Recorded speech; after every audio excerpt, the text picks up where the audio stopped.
Welcome to another grammar lecture. This one is on structuring paragraphs. We're going to look at how long paragraphs should be, how to structure a paragraph, what to include, and transitioning between paragraphs.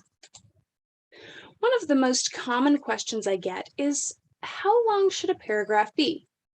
Typically, a well-constructed paragraph is about 5 to 8 sentences in length, but in truth, it takes as long as it takes. I've seen well-constructed paragraphs that are over 20 sentences long, and I've seen others that are about 2 sentences long. A good rule of thumb is to keep like ideas with like ideas. If you're starting a new idea, even if it's on the same subtopic, then it's time for a new paragraph.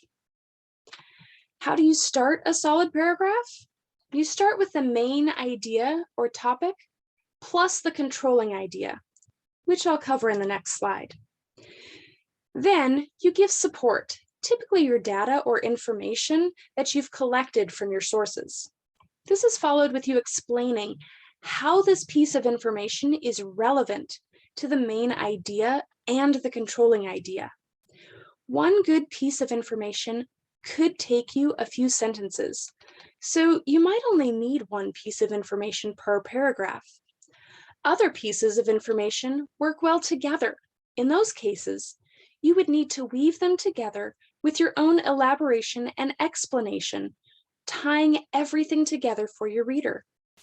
Then you end with a paragraph by wrapping up your thoughts on that idea, or by transitioning into the next paragraph if you had too much to say on this subtopic and needed more than one paragraph, which is completely normal for papers that require research. For your main idea plus the controlling idea, this will typically come from your overarching purpose for your writing, or your thesis statement. The overarching statement plus one of the subtopics, or blueprint of reasons, will help you craft your opening sentence for each paragraph. I have for you here a sample thesis statement. Nuclear radiation affects ocean wildlife, which can be traced to 3 main causes: 3 Mile Island, Chernobyl, and Fukushima. You can see from the sample that I've taken the main idea of the paper, nuclear radiation and its effects on wildlife, and combined that in a new way with one of the blueprint of reasons, 3 Mile Island. For our example opening line, the event at 3 Mile Island caused substantial nuclear radiation in the surrounding areas. The construct of the sentence is new, but it sticks with that controlling idea presented in my introduction, the entire purpose for my paper. My main idea, or opening sentence for this paragraph, tells me that all of my supports will line up with only information about nuclear radiation around 3 Mile Island. But what about when you have multiple paragraphs on the same topic? Well, I'm so glad you asked. When you have more than one paragraph per subtopic, which for research papers you should have, you will use a transition that shows the relationship between the ideas. Then your additional idea about this particular subtopic. This will be followed with the supports that explore this idea, along with your elaboration and explanation. Note that my transition goes beyond one word. It takes up an entire subordinate clause and restates the main idea of 3 Mile Island.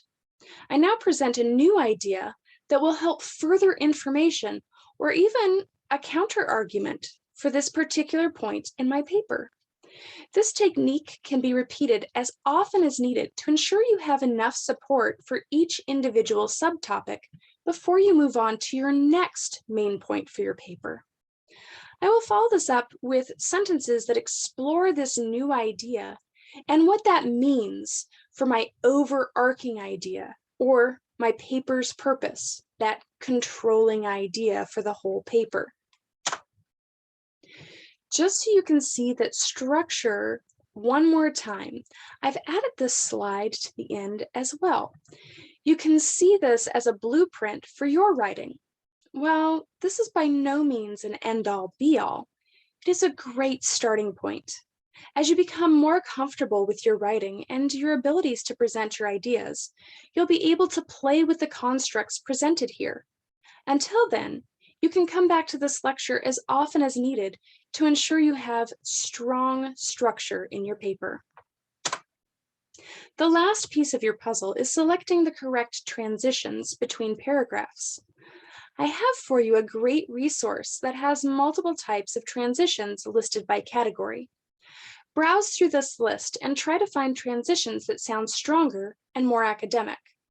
Some of the more common transitions you want to try to avoid when possible include overall, in conclusion, first, second, third, or other overly simplified numbering transitions, and anything else that might sound too common to your reader. Instead, reach for the exact right transition for your ideas and for your writing. Test out a few by reading them out loud where you want them. Then decide which one is strongest for that specific situation.